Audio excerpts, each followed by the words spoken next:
everybody.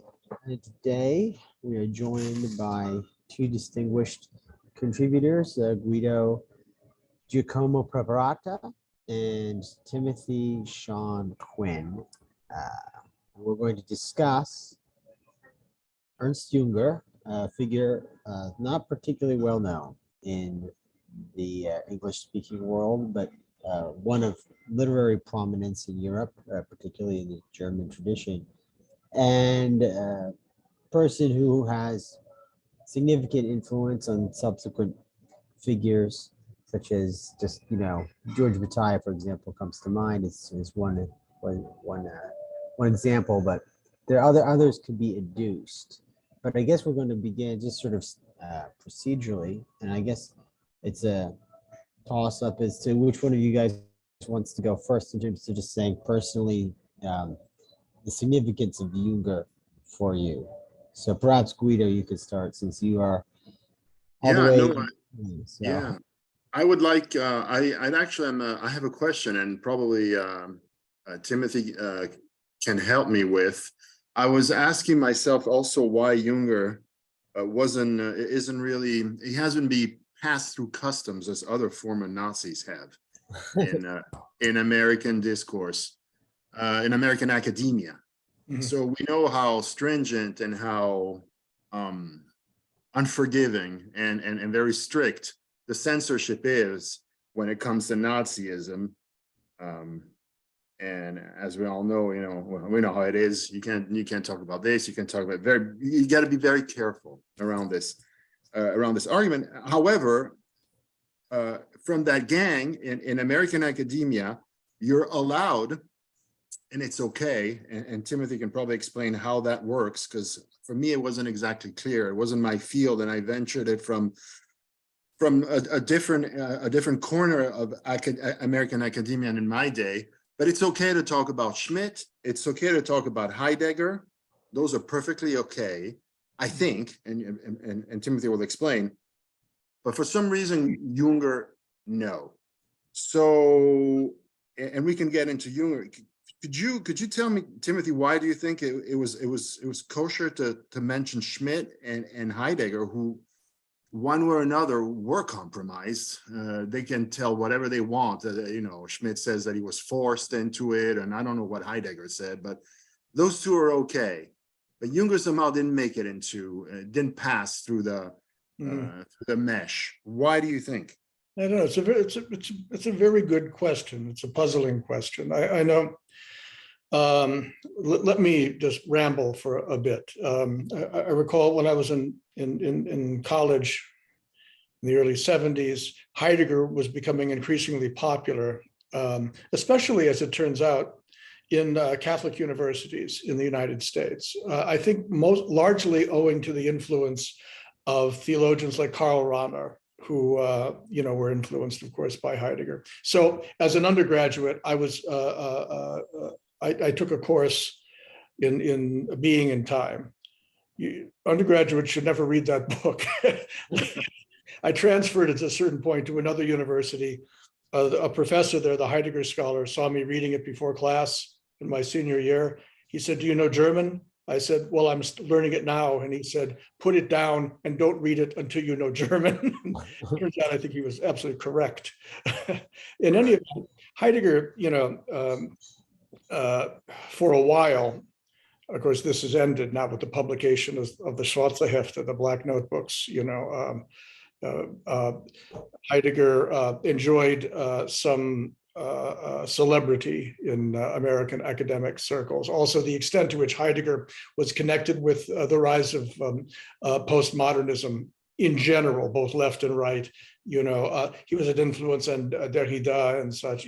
So that helped keep Heidegger in the conversation. Schmidt, I never really encountered Schmidt until later. Schmidt was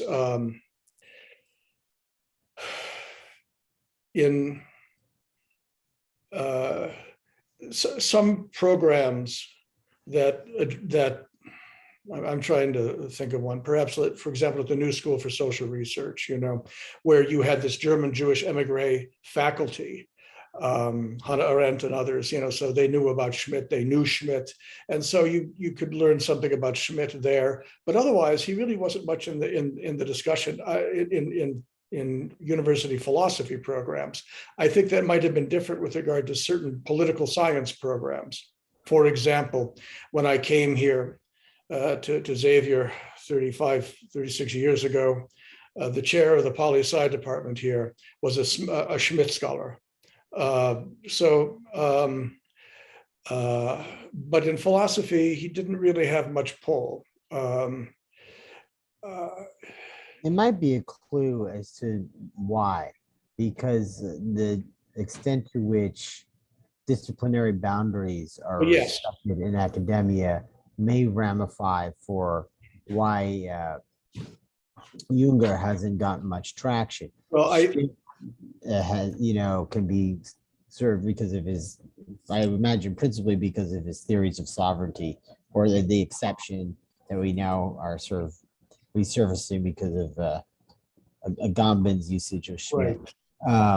That is a political question, can be squarely situated within the domain of political science, but you don't hear about it in philosophy. Right. And Heidegger is a philosopher, if you like. I don't know about that, but Junger is not as easily, I think, conformed to the criteria of a given discipline. Yeah. And he's sort of more of a literary figure. Decidedly, my impression of literature departments in the Americas, or the North America, rather, sorry, my apologies. In North America, they have, in my impression, is a distinct allergy to certain articulations, some of which are sort of prominent in Junger. So that may be a piece of the puzzle there, the disciplinary division. I think that's correct. It always strikes me, no matter how free-thinking American academics believe themselves to be, they hew very, very closely to their disciplinary distinctions. So if you're in philosophy, you're therefore not in X, Y, and Z. And as you say, I think correctly, Junger really does cross various lines. He's an old-fashioned intellectual. He's a novelist. He's a diarist. He was a botanist. He wrote essays about Nietzschean-inspired essays about modernity, but his work was never really translated. It was present in American academia, but only in departments of German literature. It sort of remained there, and didn't receive. It's only recently, in fact, that works of Junger are getting translated. But much to my shock, I'm the first person to translate his essay Über die Linie, over the line. I had no idea it had never been translated before. Recently, a translation of his On the Marble Cliffs just appeared in print here in the United States, and the translation has gotten very high praise. I'm interested in reading it. A couple other works of his are in translation, but virtually nothing. And the man was prolific, if nothing else. So I have to confess, I don't find my own suggestion adequate. It like I said, it may be a part of a piece in the puzzle, but it strikes me that there's a deeper reason why he hasn't gotten traction.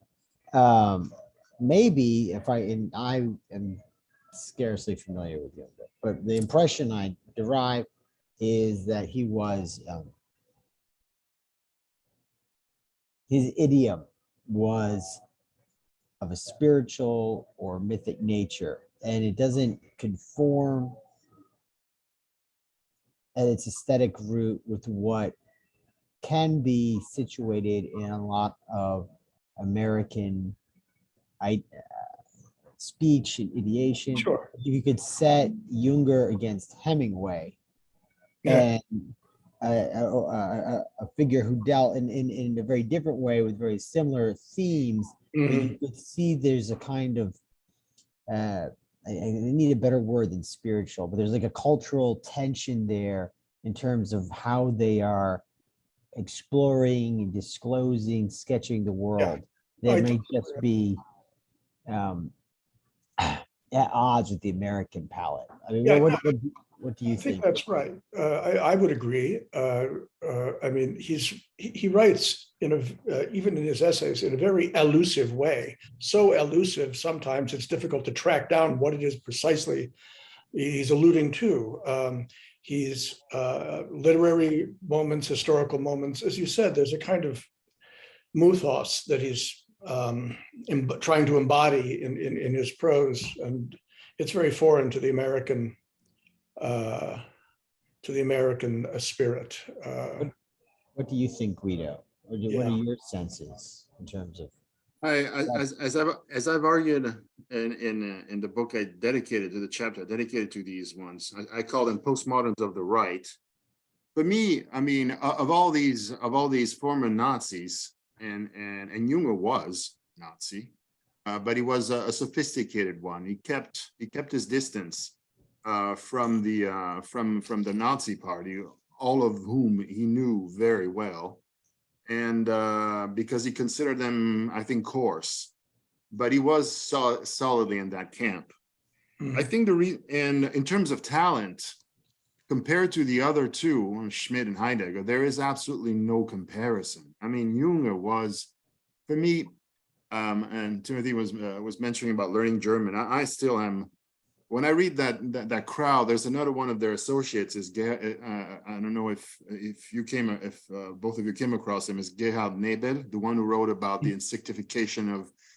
He made the comparison between the Luftwaffe and the flying beetles and all that. Yeah. There's constant similes between insects and modern society. Mm-hmm. I find those authors, my German is just not equal to them, and least of all, I've been studying it since my graduate days, but I'm still studying. They're too hard for me, but I guess my knowledge of German and just in my reading of Junger over the years is such that I can certainly affirm without any kind of hesitation that I find him stylistically perfect. I've never read anything prose ever so perfect as his. There's nothing comparable. The reason why I think he hasn't risen to the pantheon and as the greatest German writer, the greatest writer of the West, is possibly because his view of the world was just too foul, which brings us to our discussion and why all these guys are so popular. I think the problem with Junger is that he was very much keen on reading the mind of the devil. And he speaks of it in terms that are non-ambiguous, which is exactly what Heidegger does. Heidegger and all these guys, they're just recycling old Gnostic myth into discourse. They're doing a surreptitious operation. They're sounding all philosophical and airy and ethereal, but they're not. They're just recycling the old myths of Heraclitus about the god that hides himself, about these old things. It's anti-traditional, anti-Christian mythographies, which they're bringing into modern discourses disguised as philosophy, which it isn't.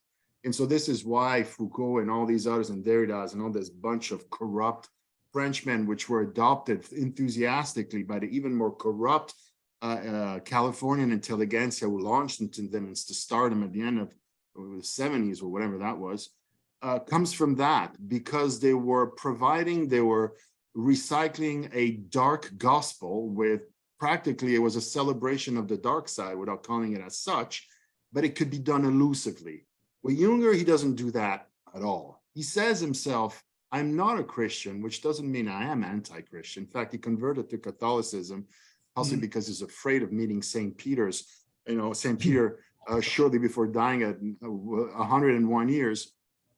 But all his life, he was a Gnostic, and he abandoned the violent ways of his beginnings. I think the death of his son had a big part in this. He died at 18 in Italy in World War II. And I think after that, he changed a little bit and hid his traces.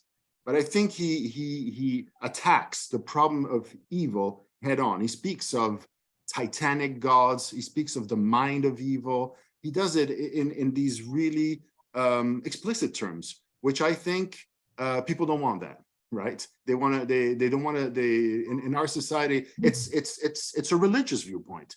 And you're not allowed to speak in religious terms because it's considered retrograde. This is why. But we all know that speaking in religious terms is the opposite of being retrograde. You're trying to understand. As Guillermo Ferrero said, you know, the Italian politologist who's been now forgotten, he was Lombroso's son-in-law. Wanting religion in itself is a scientific advancement, not superstition, but wanting to understand what lies beyond the veil. And with Junger, I mean, I think that exploration is just sublime, starting with his experience in World War I, which are, you know, it's a book that celebrates war, oops, but still, I mean, you get to read the mind of evil, which in Christian theology is, I always say, it's a disgrace. You should be, theodicy should be your sole concern. Try to explain however you can. Combine the problem of why is there evil in a world conceived by a benevolent God. And with Junger, you have a beginning of reading into that, which for him ends, but this is why he says, I'm not a Christian, though I'm not against them, but I don't believe in the story of a benevolent God. But how does he resolve it? He doesn't. But there's this element of evil just staying and taking center stage and being at the center of all of it, evil and power. And how do you resist? And how do you survive the ways of violence and prepotence and brutality and so on and so forth? So I think for me, that's the answer, the beginning of an answer. I find that personally very compelling. It also brings to mind questions of some of the things that she constructively affirmed. And but we can get to that in a moment. I didn't know, Tim, if you want to respond there to Guido and his remarks. That's everything Guido said. I find very interesting. Guido, I'm sure you know Junger's works much better than I do. I've only focused on a few. Really, the essay on total mobilization, the worker, essays that were influential on Heidegger. And to which Heidegger appropriated, you know, shamelessly, really, in his own essay concerning technology and Age of the World Picture, that series of essays. Well, in any event,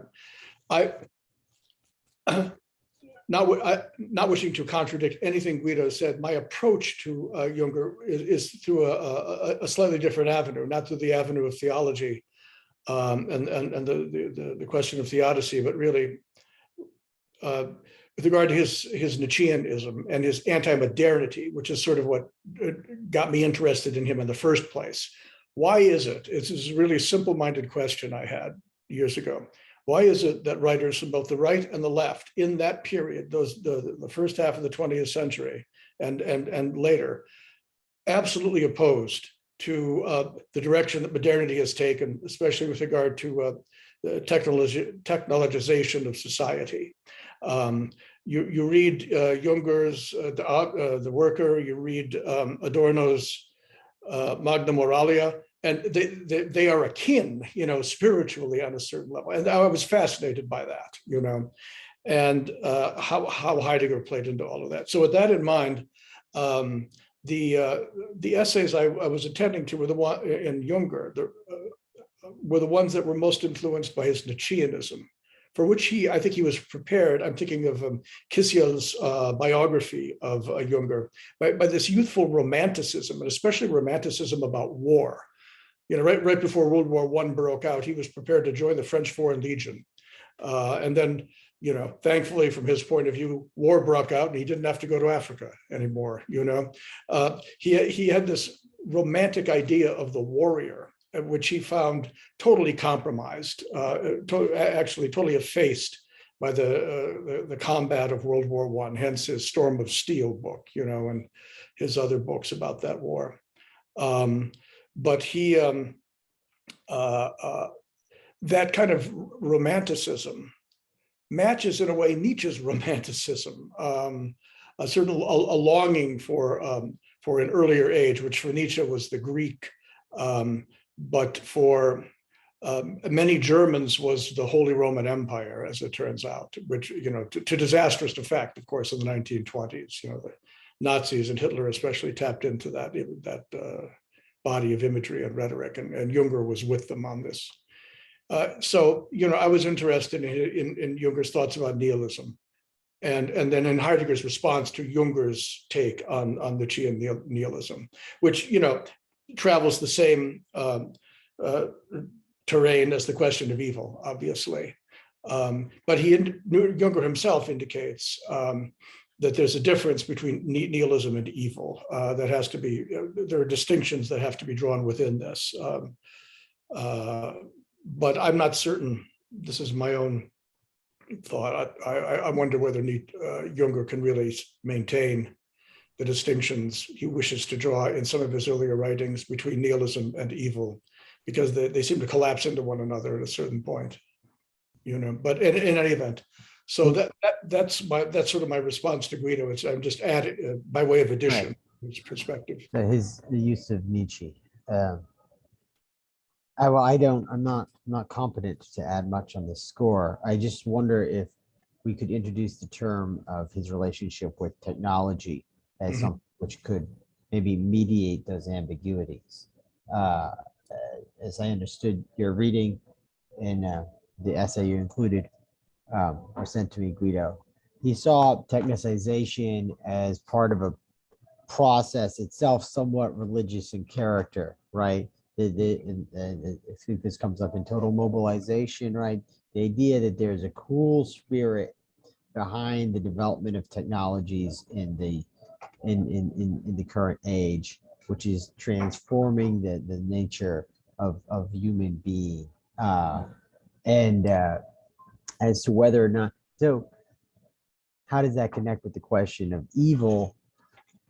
It may be necessary to suggest that Christianity posits a particular narrative around evil that is to be distinguished from antecedent approaches to that question, if there are antecedent approaches to that question. It may in fact be that Christianity is a fulcrum point in this discussion, right? Because if you're pagan, then the contest of the gods becomes something of a political affair. There is no definitive God which defines the good in a way which then changes under the emergence of Christianity. These are just I'm just sort of throwing stuff out there. I don't know. So what are your thoughts, Guido or Tim? Yeah, I mean, yes. Well, Timothy anticipated some of these themes. The romanticization of the warrior is a big thing, and for all of these, we'll call them anarchists of the far right, to use a kind of a funky label. Yeah, they're again, in Junger, the approach is definitely a spiritualist religious approach. There's no question about it. The fact that it's not Christian doesn't make it any less religious. He looks at life very much like the Homeric tales, right? There's a battle, and very much the battle is a reflection of what the gods are doing behind the veil. It's exactly the same thing. It's not the way they want us to think these days, right? And this is why, again, going back, this is why Junger is not really, I think why Junger hasn't passed. If it's all muddled and pretentiously obscure, like Heidegger, it's okay. But if you say, okay, well, this is the result of Diane fighting against Athena, which is what Junger does, that's not acceptable. So he sees things in this way. And he sees, and what they all have in common is that they all sense the coming of so-called modernity as the advent of a different kind of, call it an archangel, as the spiritualists say. They take turns, and that's what defines eons and epochs. This is how spiritualists speak, and this is how all of these people following that tradition. And Junger speaks like an old school spiritualist, like reading Rudolf Steiner. It's the same thing. And he is bemoaning the advent of a new archangel, which he says it's an archangel of a titanic nature. He says it all over. It's a new titan. They have come historically. They have risen. They have wiped out the previous hierarchies, and they have established themselves as the new gods, and everything follows. in the language of Rudolf Steiner and the Theosophists, this is the reign of Ahriman, right? Is that the old Zoroastrian god, which is, it's not Lucifer, right? It's more Mephisto. It's not, for Christians, it's all the same, completely wrong. If you look at the terms, Mephisto means I hide from the light, and Lucifer says, I bear the light. Obviously, not the same demon. And so we have a more of a Mephistophelian kind of tenure right now. And all these old warriors, these, people who praise the sword of the samurai and all that, and I get this, though I appreciate the warrior ethos, although I'm not interested in warring at all, but I understand what they say. And I dig that when they say, this is how I interpret it. If you want to kill, this is central to postmodernism, to Bataille and the good ones. For me, Junger and Bataille, they are spiritually rotten, but aesthetically solid. Foucault, Heidegger, and all these others, for me, are just corrupt excrements, intellectually speaking. But they really are. They're garbage, and I despise them, not to mention Derrida. But Bataille and Junger, I respect. They scare me, but I respect. And when I read them, and they call this sovereignty. It's the sovereign way of killing. If you're going to kill someone, you're going to be able to put your life at risk, do it with a sword, and take the life of your opponent with nails and teeth if it comes to that, and make sure in the process that you may run into the same, that you're offering your life and trying to take your life's opponent, which means to cut your enemy down.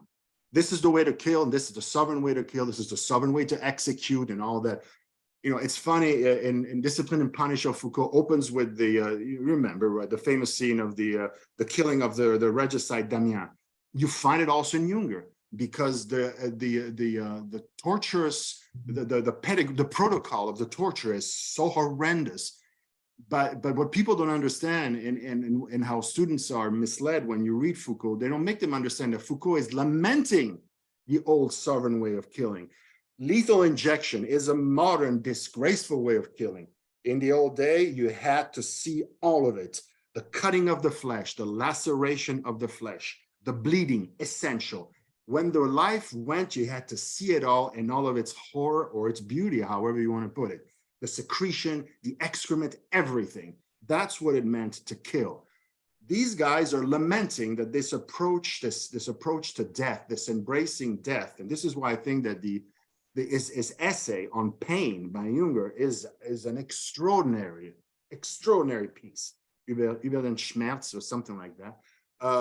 Extraordinary, and it's really a manifesto of these things. You find all the Foucauldian language, sculpting bodies, it's all there, but at a much higher level, and he sees all this. So in a nutshell, they're lamenting the advent of a new god that has enthroned himself behind the veil, and everything follows. It's all what we see, modernity, and it's getting worse and worse with every cycle.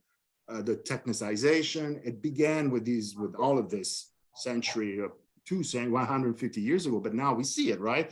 The electronification and fourth industrial revolution, all that nonsense we're seeing, it's more of this. And the ultimate result of this, it's an insectification of society. There's no question about this. I don't know what your experience is, but I've been studying entomology in the past 5 years, and I can tell you that I've been studying this particular breed of dulotic ants, which are slaving-making ants, which are fairly well known and broadly studied by entomologists, and the things they have. This is, anybody can read this, and I don't know why all people interested in social sciences, this should be obligatory reading.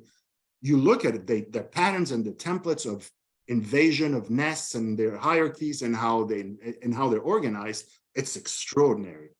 Don't look at the mammals, least of all at the primates and monkeys. Look at the dulotic ants. The templates are right there. Very Ahrimanian, very technical. And this is, in the world of insects, it's just this. High organization, extraordinary violence.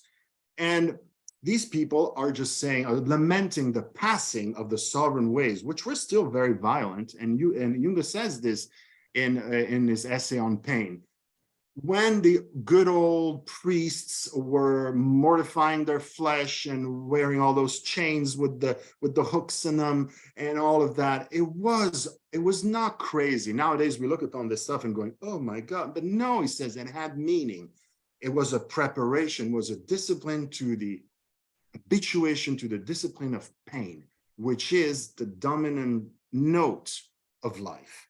All of this is being completely subverted and perverted by the advent of modernity. My response to all of this, and I love reading these fascists, especially the good ones like Bataille, Junger, and Spengler's another one, not his Decline of the West, but this final, the one, Men and Technology and Technics. It's this last essay, which is glorious. And because their observations about modernity are sterling, they really see what their problem is. What I'm having a problem with is that they worship this past as if it were, well, back in the day, we didn't have all of this crap. Yeah, but you had a different sort of crap. And Timothy was mentioning the Greeks, and I'm thinking, the Greeks? Sure. But look at the Greeks. Look how they ended. Look at, what Thucydides, right? They butchered themselves into nothingness until the Romans came and scooped everything up. It's been a civilization that, despite its greatness, yes, the first language with it articulated science and all mathematics and whatever, but it was also consumed through and through with violence till the very end. The Renaissance, the same, and so on. So it's like a never-ending sequence of violence, which seems to be the underlying thread of our history, with these archangels of death, different ones succeeding each other in this path. And now we're having this new one, which looks like a transformer, okay, which apparently is for Junger the worst, because these guys, were as bad as the previous ones were. These ones are even worse because they're what they mean. They bespeak, the presence bespeaks of nuclear bombs and whatnot, and so it's going to be the end. And so I get it. I understand. So for all of that, it's really interesting, but it doesn't really solve the aboriginal problem of violence in the least. No, I mean, I think you're right on the track there. Speaking of Nietzsche, though, as you're talking, one thing that there's like I don't know, it might be in his Twilight of the Idols. He has, or I don't know where it is, but he has this remark that honesty is the forgotten virtue, right? Or a forgotten virtue. Mhm. And that, as you're talking, that's what really struck me, is that there is an honesty to what you find in these figures like Junger, Bataille, Spengler. And there's something kind of inspiring about that honesty. Yet we must recall, as you most pointedly did, that it's imperative to resist the temptation to romanticize those domains of the past, because they were there was much awfulness there, much awfulness, right? Like, can recall, for example, how Pompey met his end, right? He went to have a little chat there with I can't remember his name, but Cleopatra's brother. And he was decapitated. Can you imagine, right? Can you imagine if, to use a very cartoonish example, Biden went over to have a chat with Putin, and one of them ended up without their head, So, but we're not supposed to think of the world in those terms anymore. And I think there's something potentially constructive about it, but the horror of the present is that it does seem to disallow a deep honesty, and technology seems to abet this. And I almost want to draw Descartes into this conversation because of the question of pain and death, and how so much of the process of technicization allegedly committed to the elimination of pain and death, which to me is a dishonest orientation toward life itself, where pain and death are actually built into life in a very fundamental way. Now, so this issue of honesty, I suppose, is what I'm foregrounding here. But what do you think, Tim? No, I think, yeah, several thoughts have been going through my head as you and Guido have been speaking, and the issue of honesty, I think, is critical, and that's one thing that Junger and others absorb from Nietzsche. One of Nietzsche's principal complaints about the modern bourgeois age is its dishonesty. It lies about itself. It lies about its own intrinsic violence. I'm thinking of his remarks in part 2 of Genealogy of Morality, for example, about punishment and the evolution of punishment and its place in civil society and how it comes to be covered over and made to appear less violent, but in so doing, it becomes actually more violent, a kind of repressed, almost, psychological sort of violence. But that aside, honesty is a critical issue for Nietzsche, and I think for these for people like Junger,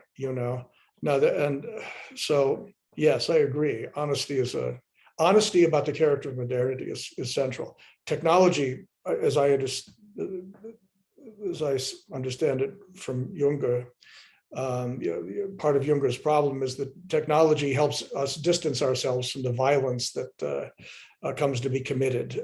So it's a kind of surrogate for more direct personal violence of an earlier age that has, from Junger's point of view, done away with the need for example, courage, among other things. But technology itself has not alleviated the violence of human life. In a way, it's made it worse by virtue of hiding it from us, in many ways. And technology itself becomes a kind of form of violence, violence against nature, violence against the character of the human soul, the individual character of the soul. Hence the essay Total Mobilization. You are just an insect, you become, another ant in the hill, thanks to what Junger calls in Total Mobilization, if I recall correctly, the new civil religion. He uses just that term, and it's technology. I think that's a very astute observation on Junger's part. I think, especially writing this in the 1930s. It's not like it's gotten any better. In many ways, it's become even more alienating. Junger, sort of inspired by Nietzsche. Nietzsche doesn't speak about these things to the degree to which Junger does, but inspired by Nietzsche's critique of modernity, I think sees the hegemony of technology as fundamentally destructive for all the optimism about its ability to alleviate pain and suffering. Which, I mean, you think about. I always, use this example to try to convince my students that this is worth thinking about. You think about the 20th century, the most technologically advanced century to date at that point, also arguably one of the most barbaric centuries in human history, So apparently technology did nothing to alleviate that barbarism. In many ways, it exacerbated it. But forgive me, I've lost my train of thought. But two questions come to mind that perhaps deserve being points of focus here. That the one, and this may seem almost, like a freshman in philosophy 101 saying this sort of thing, but the question is, I shouldn't even demean this question like that. Like, what is it to be a human being? Yeah. And it could be as basic as that question may be. All right, the responses to that question, explicit and implicit, that we inherit from modernity may themselves be fundamentally limited or defective. And this then ties back into the issue of religiosity. Yeah. Is there a religious dimension to human being which is simply in beyond extirpation. We are religious and mythical entities in our very core, and the attempts to exercise that facet of our being by this culture is going to wreak a terrible disaster. If I may, Okay. so I'm sorry, on that score, and then I'll shut up here for a bit. No. You invoked Descartes a while ago, and Descartes, of course, the end of his philosophy, the goal of his philosophy is, as he says, he makes it very plain, mastery and possess. To make us, he says, as it were, masters and possessors of nature. There are two fruits of mastery of nature. The first is, he says, the enjoyment, the use of an infinity of devices to enjoy the fruits of the earth without labor. This is sans pain. And then the second fruit is medicine, the preservation of health. And he indicates that had we enough knowledge of the causes of disease, both physical and mental, we could roll back the boundaries of senescence. So the indefinite extension of human life. You look at these two goals of mastery, they exactly correspond with the alleviation of the penalty for original sin: no labor, no death. Descartes adopts a kind of religious framework, biblical framework for articulating the goals of the new science in such a way that the religious framework comes to be assimilated to the new science, and it disappears as religion as the Enlightenment unfolds.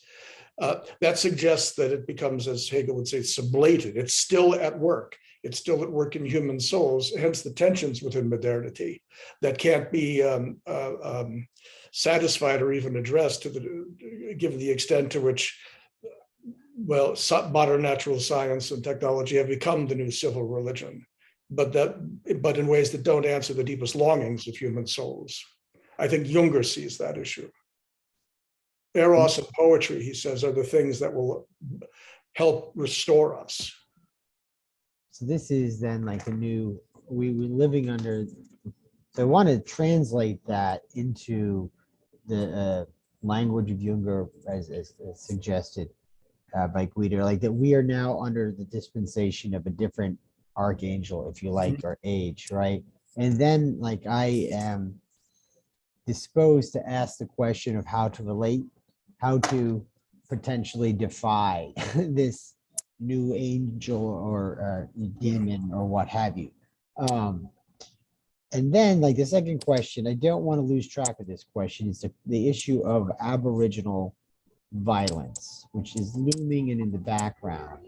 And I didn't expect this going into this conversation, but we could turn also subsequent to the resolution of these two issues about how do we respond to being in a space of sort of a new demonic dispensation and the issue of aboriginal violence. Does the narrative of Christianity offer a way beyond this problematic? That could be like the third question. And but so let me ask you, Guido, what do you think? Because Tim and I have been talking for a bit here. Yes, no, it's tell me, what is which is a big question. Which one would you like to focus on first? So well, I mean, they're all kind of hang together. So in a sense, it could be resolved on grounds of taste. But well, you could okay. also, so The problem, go on. Yeah, the problem that we find, and the problem with Christianity, and why I think it has now completely, it seems to have failed, and we see it also in the fate of the Catholic Church and all that, comes from the fact that most of us don't believe the story. And these authors are clearly not believing it either. And Junger, I go back to Junger because he's the best, so I'm just going to refer to him. Doesn't believe it either. And another one is Sion, right? And he's also important in his own way.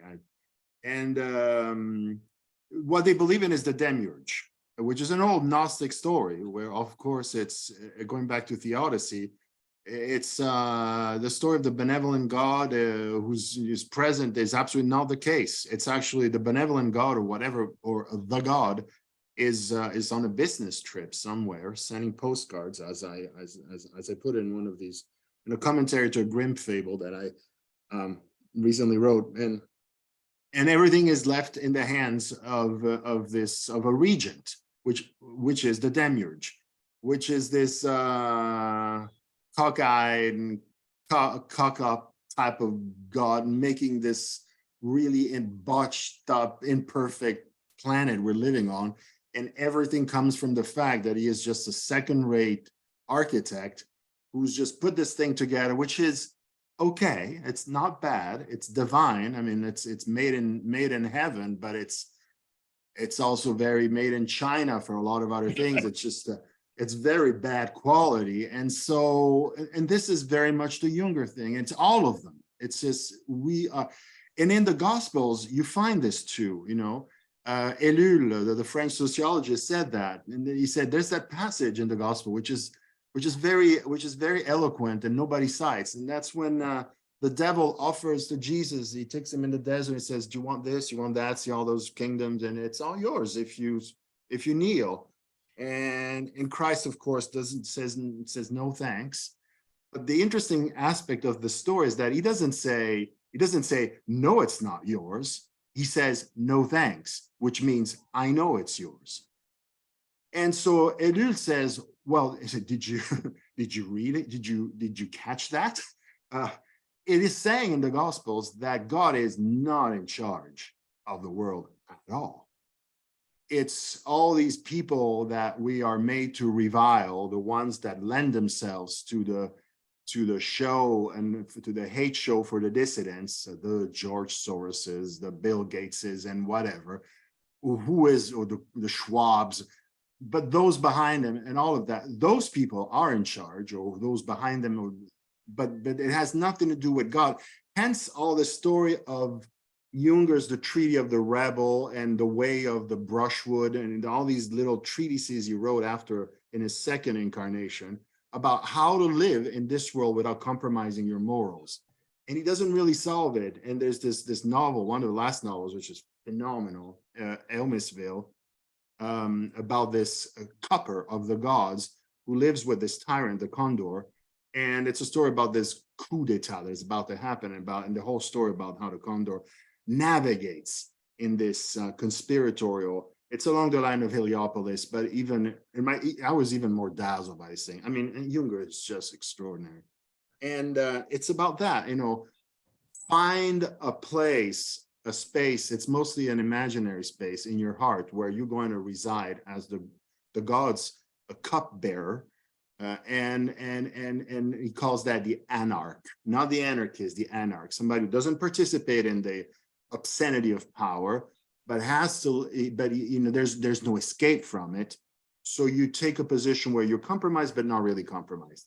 It's nice. It doesn't really work, but it's an attempt at solving this issue that we are not, under the tutelage or the benevolent eye of God, we are under the regime of the devil and the bureaucracy and the system. It's all about him and being in the cage. So I'm talking about nests and ant heaps and so on and so forth. I don't know, because we've all had this discussion with friends and family 1,000 times. What's that? Your way of talking about it is very evocative to me, and it puts me in mind of many other things, right? You know, it puts me in mind amusingly. It's not a particular. No, I'm gonna wrap this up and I'll shut up because I know I've gone too long. But no, not at all. When we talk with friends and families, I'm sure it's happened to all of us, and I'm sure it happens to you. And we're always there getting really emotional and saying, you know, this is bad, and we ought to do this, we ought to do that, and it's not true, and we got to overcome the violence, and so on and so forth. And they follow you up to a point, and then there comes that moment, you know, it arrives, and bang, and they go, well, yeah, but being human nature, what it is, right? And and that puts an end to the conversation. So they always go back to that hyper-conservative conclusion. It's like, we're all sons of bitches, and so there's just no way out of it. it always boils down to that. So we need the police, we need the system, and so on and so forth. My view, and all of these myths we're reading, and Plato's cave, and this and that, and it's always about a cage. We are in a cage. We are in a structure. We are in a technostructure. We are into a total mobilization framework. We are the head of the hammer, says Junger, inside the big. It's true. For me, the only way out of the madness and also of the violence is, can there be a way out for us to burrow ourselves out of this nest? If you study the world of parasites and ants, there are all sorts of situations where you have groups of ants that cohabit with others, that hide their nests. They're close. They share some resources, but one doesn't see the other. It's called parabiosis and so on. And so I've been intrigued. It's not that I'm pushing the analogy too far, but I'm thinking it is the only way, because if you think about it, everything you do, everything you study, everything they tell you to study to certify you as an educated man, it's all state mandated curricula. It's the Council of Nicaea all over again. It's a bunch of professors that sit around a table and tell you what to believe, what not to believe, what to read and what not to read. What if we escaped all this and recreated a nest outside? For me, it is the only solution, which is an anarchistic proposition of extraordinary ambition, because it's, you know, Timothy and you also, Tom, were mentioning labor, or Timothy, labor and debt. Labor is key. It's the whole story. They will not let you go because the political economy of not just of our time, of always, and that's where these fascists are wrong, because there is a continuity, is that of parasitism. It's a parasitical structure that sucks lifeblood from the rest of us to do things, including pyramids and works of arts. And this is why I think the Russian anarchists, like in the historical letters of Lavrov, he was saying, sure, we had Beethoven, we had Mozart, but we had like a vast ocean of despair to go along with it. Was it worth it? And people say, well, yeah, I mean, for a Beethoven symphony, of course the pain was worth it, but really, well, was it really? I don't know. I'm actually thinking it wasn't, you know, horror. Yes, I said it.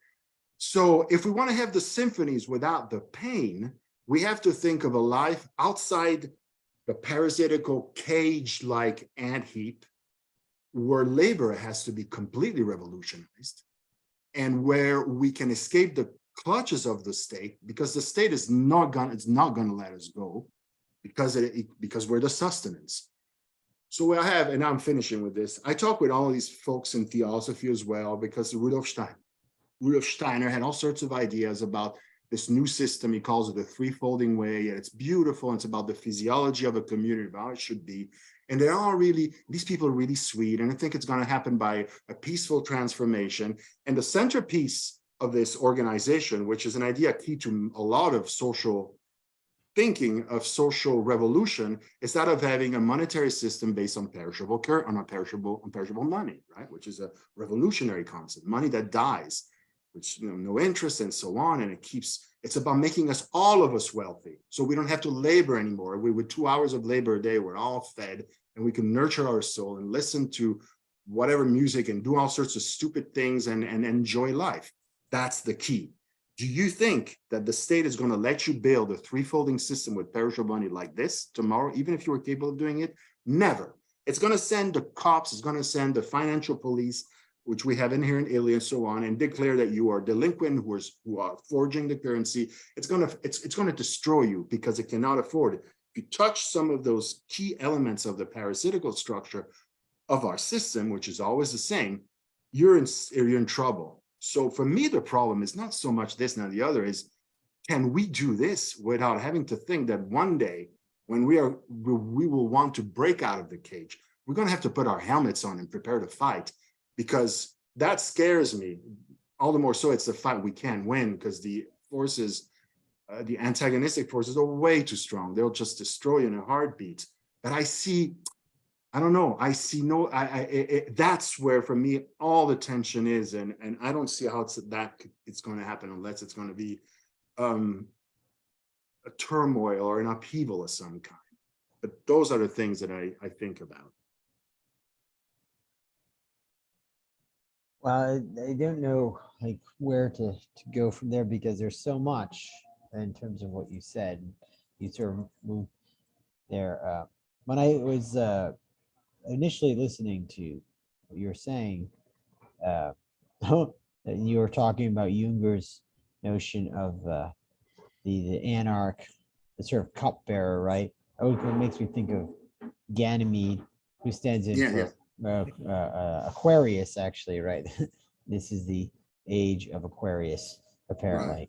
So I am evidently the band, the Fifth Dimension, or close readers of Ernst Junger. But anyway, but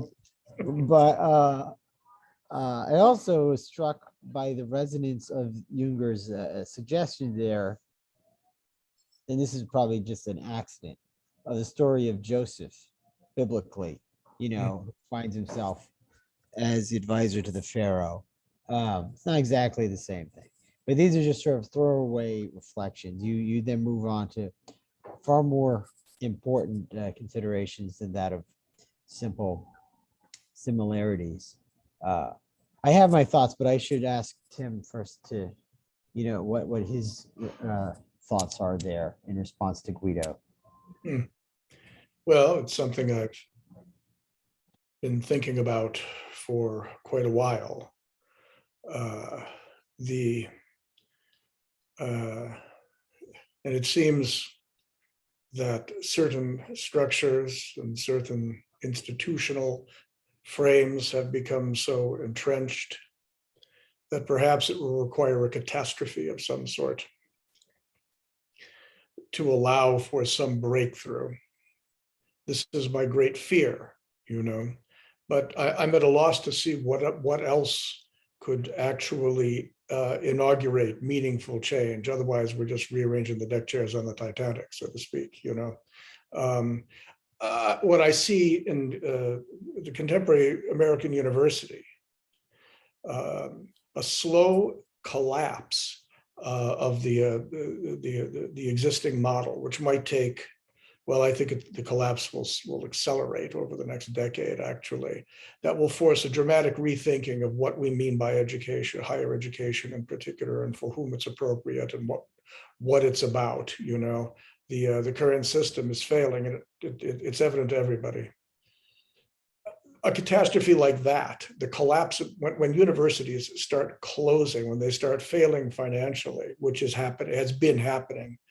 I read a statistic, a rather alarming one, that over the past 2 years, 96 colleges in the United States folded.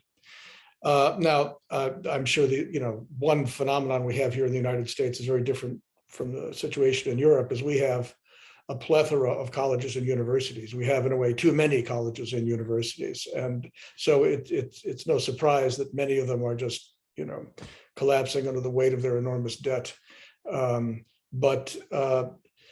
It looks like that might begin a certain motion that will bring about a reconsideration of an education that could help inspire some sort of meaningful alternative to the present catastrophic age. Or I don't know if this is not the age of catastrophe; it's the age of impending catastrophe, perhaps. But that's a small refinement. Tom, I can't. Yeah. It's not a trivial distinction. There was a time where I would look at that prospect with more melancholy than I do now. Honestly, I, despite having been an incredibly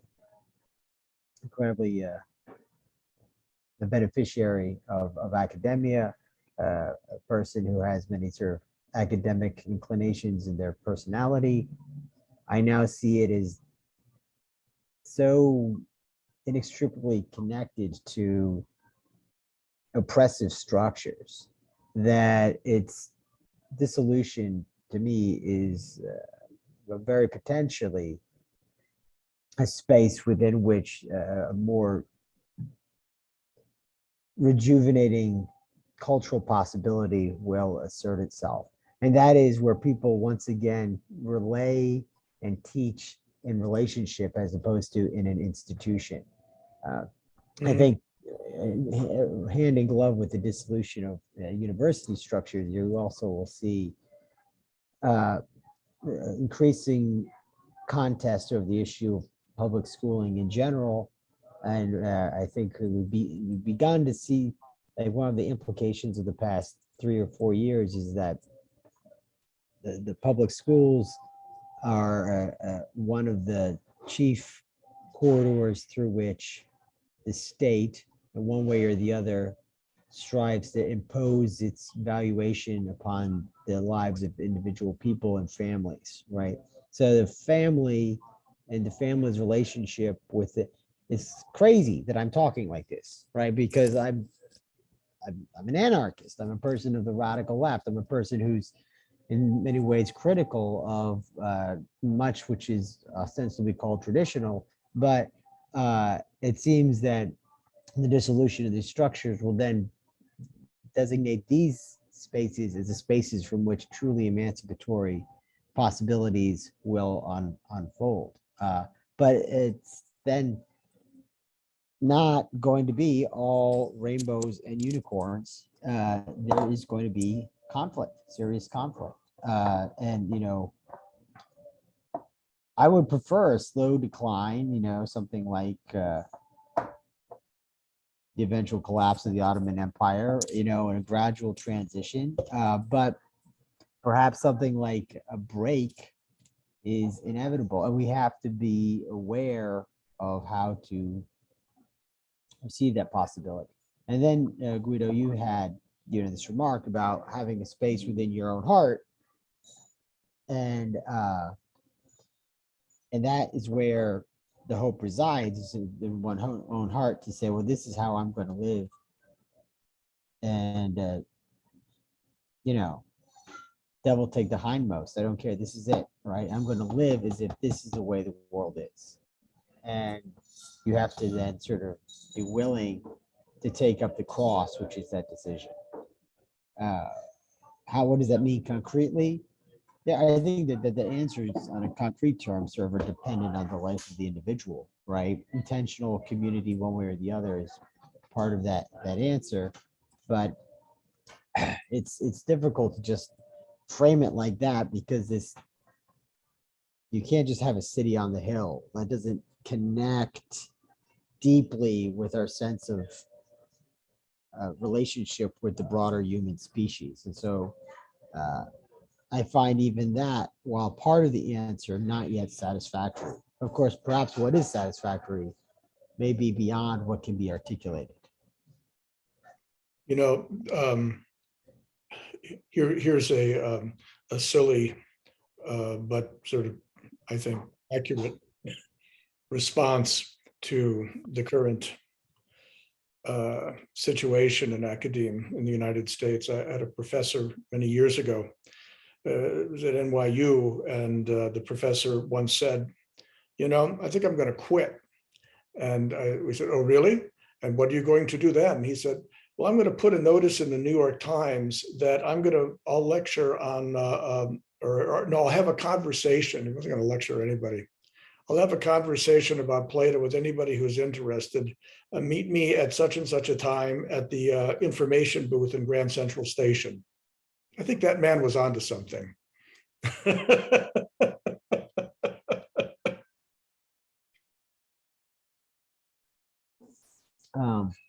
Well, yeah, that points also to just bringing depth back to ordinary conversation, pointing out that almost nothing is innocent, right? So whenever someone says something in a matter-of-fact way, it's almost incumbent upon me to try and draw them to an appreciation of what's latent in their remark, right? So the fact that if you go to Starbucks, they press a button to draw your shot isn't innocent. That represents a technological intervention that is trying to displace human labor, and also compromising your relationship with the art of making coffee or espresso, which then sort of cascades, so really nothing is innocent. And if you hang out at the information booth at, Union Central or wherever, I mean, that's the kind of information we need. But I don't feel like I've replied in an adequate way, Guido, to your suggestions, which are, which are fecund. I wish I could build upon them more than I have. But do you want to respond in turn to our responses?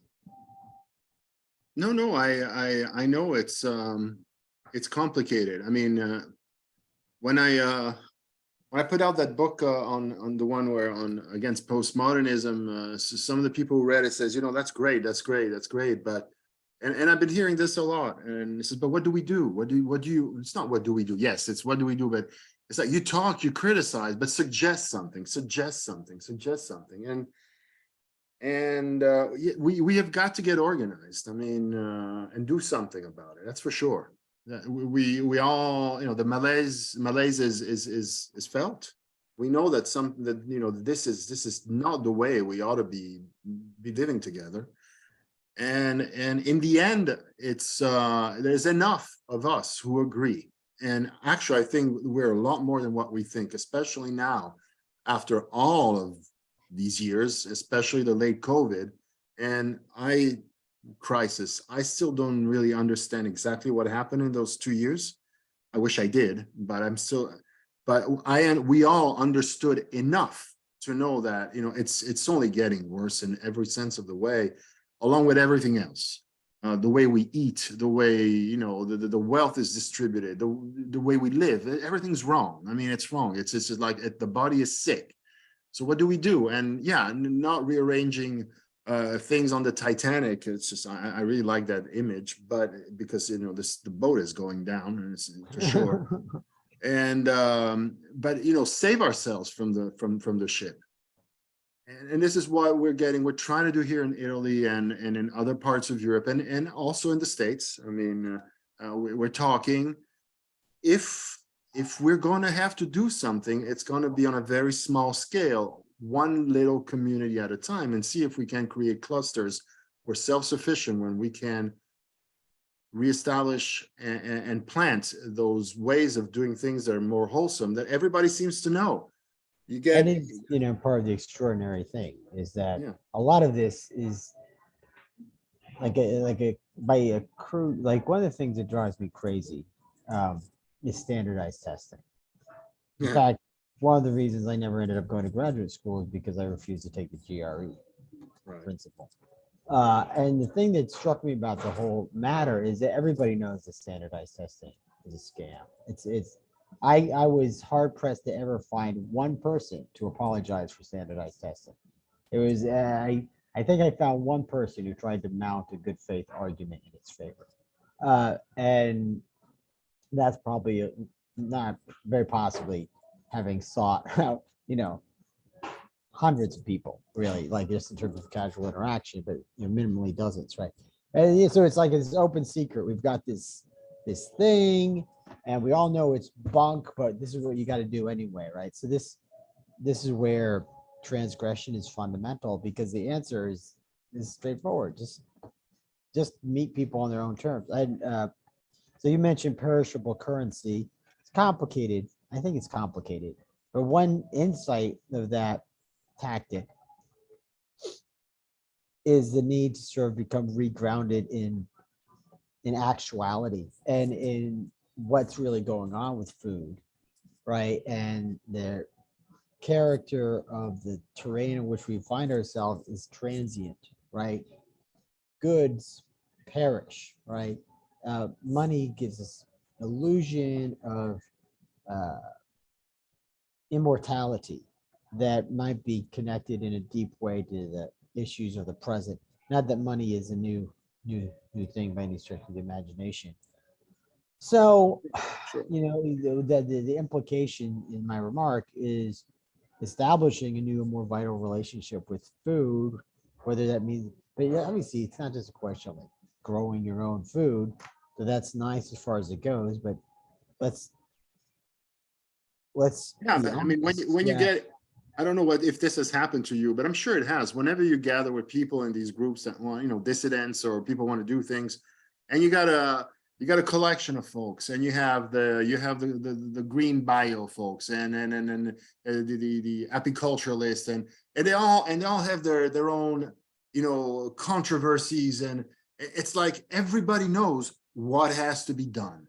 They all tell you that they all tell you what's wrong with the system, and everybody from the agriculturalist to the lawyer.